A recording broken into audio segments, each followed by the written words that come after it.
Salam sejahtera, tuan-tuan dan puan-puan, saudara-saudari sekalian, apa kabar semua? Terutama kepada calon-calon SPM 2023-2024 dan paling penting tingkatan 4 bersama kita. Sangat penting, bukan paling penting tetapi sangat penting. Paling penting memang calon-calon peperiksaan SPM 2023-2024. Diharap kamu semua bersama saya. Nama saya Yana Dr. Lee dan saya berasal dari Bukit Mertajam di utara Semenanjung Malaysia, dan buat masa ini saya tinggal di Kluang, Johor. Jadi selamat menyertai program saya, di mana setelah saya habiskan huraian saya, pendapat saya, cara pengajaran, cara kamu menjawab soalan dalam SPM Bahasa Melayu. Sekarang saya ke bahasa Inggeris. Jadi untuk kemahiran mendengar, saya tidak buat sebarang video sebab agak straightforward lah saya cakap, agak direct cara menjawab, dengar dan jawab saja, dia tidak ada kaedah tertentu. Dan untuk lisan memang sudah lalu ujian ini. Mungkin pada masa-masa akan datang saya akan buat video tentang kaedah menjawab semasa lisan. Untuk apa kita panggil reading, pemahaman, saya rasa tidak ada apa-apa yang saya ingin huraikan atau mengajar atau memberi tunjuk ajar, sebab seperti kemahiran mendengar, ia agak direct soalannya, tidak ada format yang tertentu dan kebanyakannya objektif juga. Jadi saya tidak akan buat huraian saya atau mengajar kaedah untuk pemahaman, untuk mendengar, kemahiran mendengar. Tapi untuk penulisan, sekarang saya akan memberi idea-idea saya, bagaimana kamu boleh menulis karangan dengan lebih berkesan. Okay, so sekarang kita beralih ke SPM English Paper 2 1119 Kertas peperiksaan ini ada 3 bahagian. Dalam video ini saya hanya buat 2 bahagian sebab kamu boleh lihat juga berapa besar papan putih ini. Di samping itu, jikalau saya menghuraikan, walaupun ada tempat, saya rasa saya tidak akan buat 3 sesi juga, 3 bahagian, sebab ia akan mengambil masa yang agak panjang. Dan saya sendiri lebih suka kalau kita hadkan masa mungkin paling banyak pun 25 minit, supaya otak kita tidak berasa begitu letih. Saya sendiri berasa penat kalau saya terpaksa duduk dan dengar terus begini. Tetapi saya selalu pengalaman saya sendiri, jikalau saya menyertai kursus apa-apa juga untuk meningkatkan kebolehan saya, walaupun 2 jam 3 jam saya boleh apa kita kata, menumpukan perhatian. Mungkin kerana saya mendaftar untuk suatu kursus yang saya suka, sebab itu saya tidak berasa penat, saya berasa sungguh berminat dan mengalu-alukan penyampaian pensyarah. Okey, baiklah. SPM English Paper 2 Section A, bahagian A 20 markah. Okey, markah penuh 60 markah. Masa yang diberi 1 jam setengah ataupun 90 minit untuk menulis 3 karangan. Jadi yang Section A ini kita cadangkan kamu menggunakan 20 menit untuk menghabiskannya. Jangan sekalipun menggunakan banyak masa untuk bahagian A, kemudian bahagian B dan C tidak cukup masa. Itu tidak betul.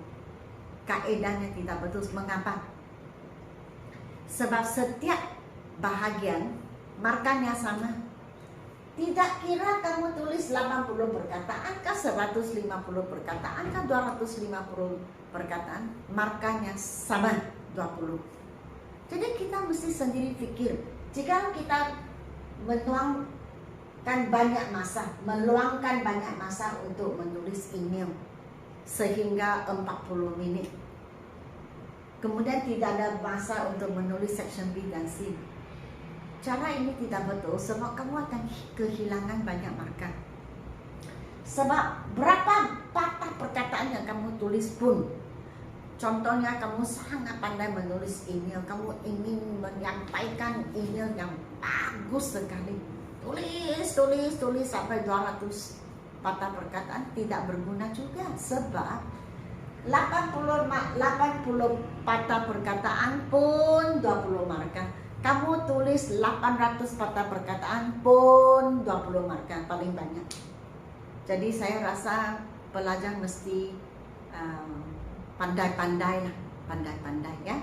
Kita disuruh menulis 80 perkataan, mungkin kita boleh tulis sampai 100.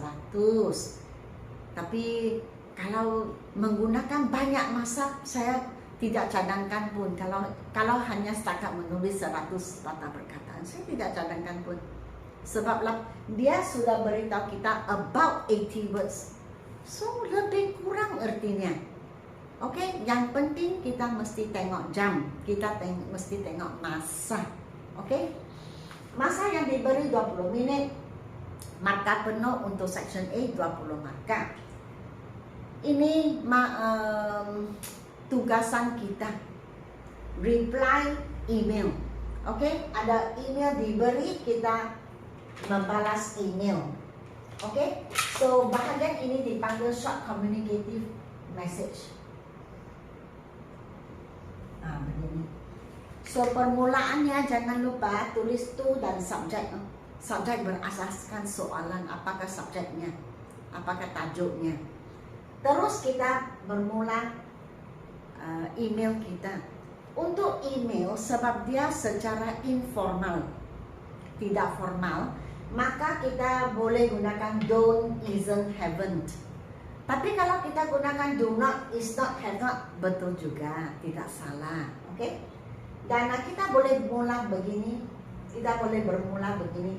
Thank you for your email, which I received a few minutes ago, or a couple of days ago, suka hati. Ataupun, how are you? I hope you are in the pink. Boleh juga. In the pink maksudnya sehat. Boleh juga. Ataupun kita boleh membalas begini, hi, hi Peter, hi whatever. Kita selalu mula dengan hi begitu, atau dear pun oke juga. Sorry for the late reply.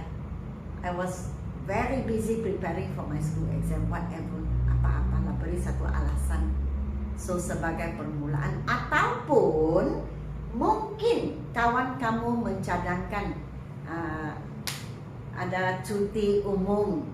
Jadi kawan kamu email kepada kamu dan mencadangkan bahawa kamu dengan dia, dengan beberapa kawan, orang kawan pergi membeli belang, atau pergi ke tepi pantai, ataupun pergi camping mana-mana saja, atau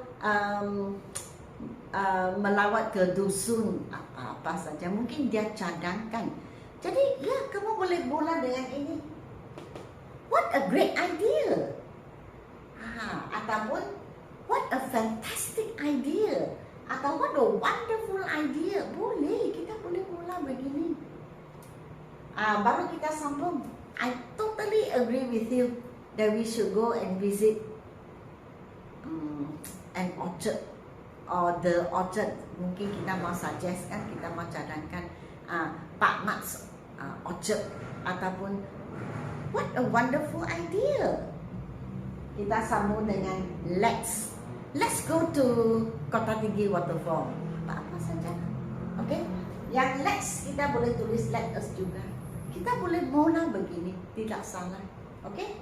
Dan atau kawan kamu bertanya, where do you think we should go? Ada tidak cadangkan mana-mana. Yang ini dia cadang. Jadi kita, what a wonderful idea. Kalau dia tidak cadang, kamu yang cadang. So satu cara penggunaan bahasa Inggris untuk digunakan khusus untuk mencadangkan sesuatu ialah why don't we, why don't you, boleh juga. Kenapa tidak? So di sini kita buat cadangan. Mungkin email yang kamu terima itu tidak disebut pergi ke mana, hanya pergi ke sesuatu tempat. Atau apakah cadangan kamu? What do you think? Where do you think we should go? Jadi kamu cadangkanlah. Why don't we go to Desaru Beach? Or why don't we go to Mid Valley Mega Mall? Begitulah. Ini untuk cadangan. Oke, baru kamu ceritalah apa ada di Mid Valley Mega Mall ataupun ada apa di Desaru Beach, apa aktiviti yang kamu boleh adakan di sana. Biasanya dalam email dia akan bertanya, where do you think we should go? What are the activities that we can carry out? Do you think we need to bring certain things, or what do you think we should bring with us? Begitu. Jadi kamu cadanglah, beri idea-idea kamu. So kamu boleh tulis dalam satu paragraph, one paragraph, atau kamu boleh pecahkan kepada lebih daripada satu paragraph. Tidak apa, it's okay. Dan bagi saya kalau saya memeriksa atau menyemak email pelajar-pelajar, saya sangat suka. Saya selalu cadangkan, jikalau boleh tulislah I hope. Sebab kita bertungkus lumus membuat sesuatu, pasti kita ada harapan. Seperti hari ini, saya berdiri di sini menerangkan cara menulis karangan. Pasti saya ada harapan. Apakah harapan saya? What is my hope? Semoga pendengar atau penonton dapat menguasai kaedah menulis karangan. Begitulah. So jikalau saya sendiri sangat suka jikalau pelajar tulis I hope apa-apa. Jadi saya cadangkan jikalau boleh. Contohnya kawan cadangkan kita pergi ke sesuatu tempat. I hope you will agree with me. I hope that we can go together. I hope that we can get a few more friends to visit this place because it's such a wonderful place. Apa-apa saja. Ada harapan.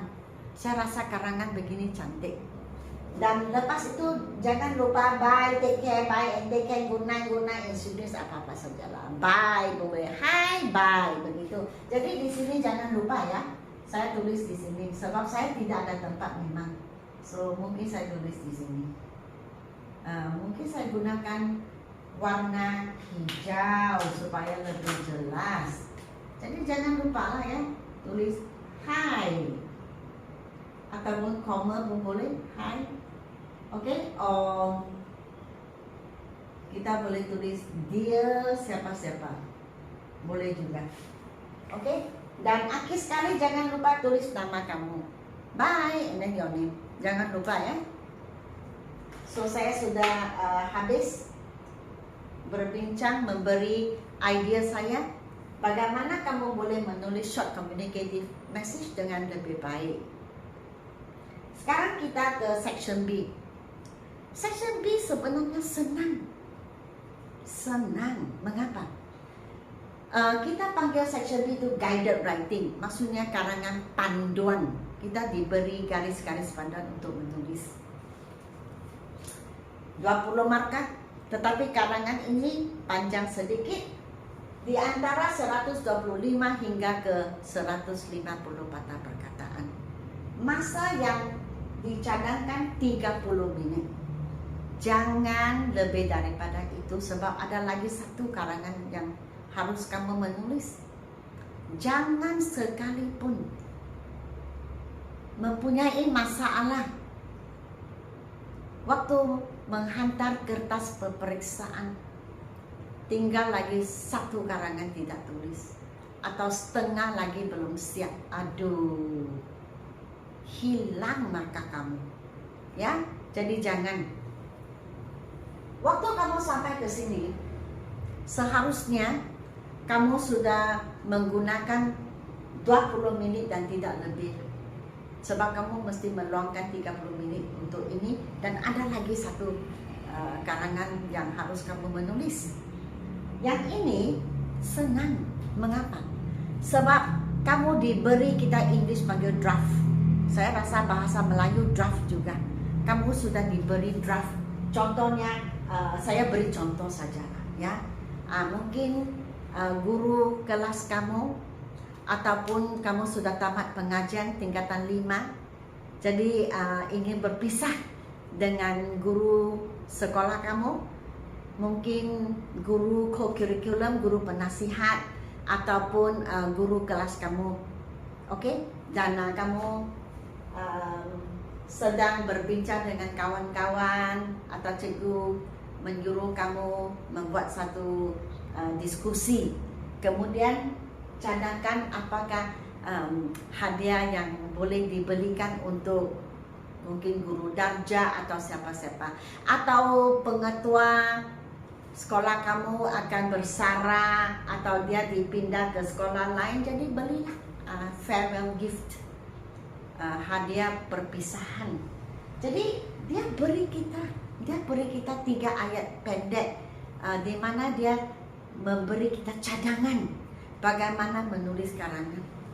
So, kamu dicadangkan menggunakan 3 paragraf ataupun 3 perenggan untuk menulis.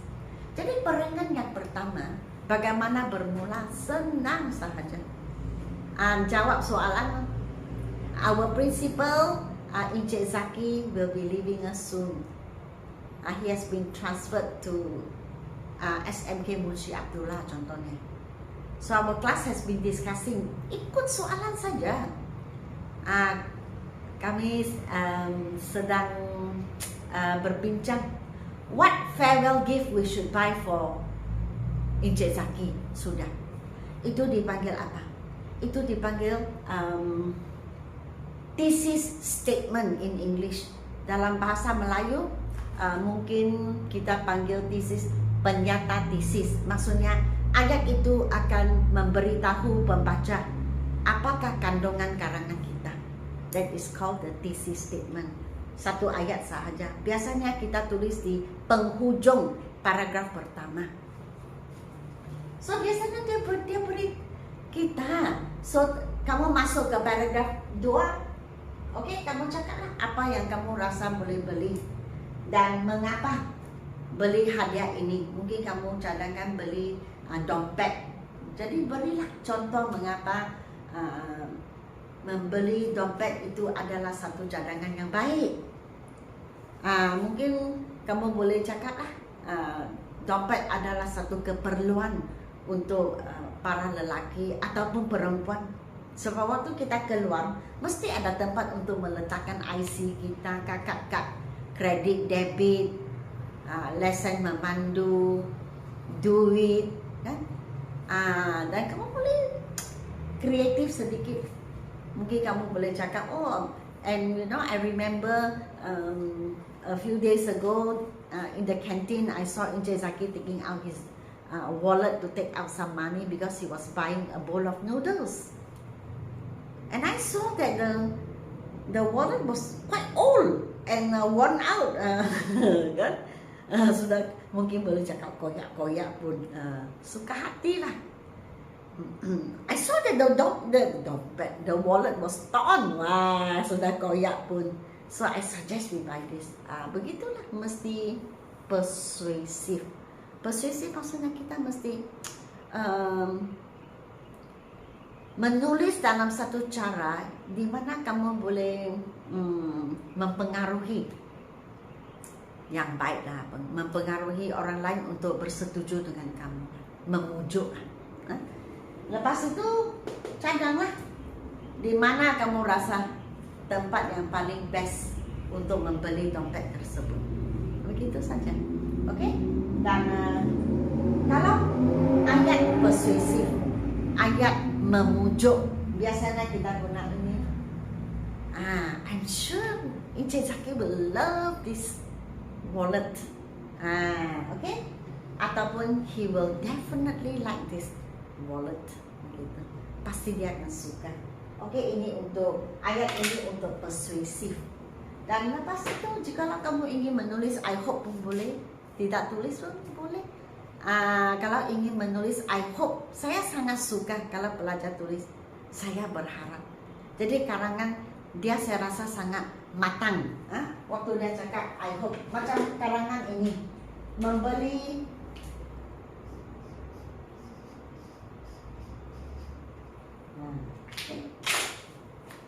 Okay, so I hope everyone in the class will take out, chip in. Chip in maksudnya ambil keluar. I will chip in 2 or 3, maybe 2 ringgit lah kamu terus saja, or 5 ringgit, so that we can buy a beautiful and ataupun a special wallet for Encik Zaki. Hope, ada harapan. I hope that everyone will agree with me, so that we can buy a wallet that Encik Zaki needs so much. Sebab sudah koyak kan? Begitulah. Alright? So, guided writing sebenarnya agak senang. Tulis dalam 3 paragraf. Okay? So, setakat ini sahaja. Ya, saya berharap, saya berharap. Biasanya orang memberi ucapan pun saya berharap. Kalau cikgu mengajar, biasanya I hope you understand, I hope you know what I'm saying. Ya kan, betul kan tidak? Jadi tulislah I hope. Ya, sebelum saya terlupa di sini, walaupun email itu informal, tetapi kamu mesti ingat ini peperiksaan. Jangan tulis sampai terlalu informal. Ini adalah pendapat saya. Okay? Bagi saya, jikalau terlalu informal, dia macam bukan peperiksaan. I hope you guys begitu. Bagi saya tidak berapa. Saya rasa tidak begitu baiklah, sebab macam guys itu terlalu informal, seperti di tepi jalan raya. So just gunakan you, saya rasa is okay, daripada you guys begitu. Okay? Saya pernah mengajar seorang pelajar, dia gunakan banyak perkataan slang, American slang. Jadi saya pun ada beritahu dia juga lah, seboleh-bolehnya janganlah. So slang itu dia bukan bahasa tulis, begitulah. Okay, so gunakanlah bahasa yang kita akan menggunakan dalam penulisan seharian, lebih baiklah begitu. Ini cadangan saya lah. Okay, dan pendapat saya juga. Alright, so sekian, terima kasih. Seperti tadi, I hope lah, saya berharap kamu faham dan boleh menulis karangan dengan lebih baik lagi. Okay, goodbye.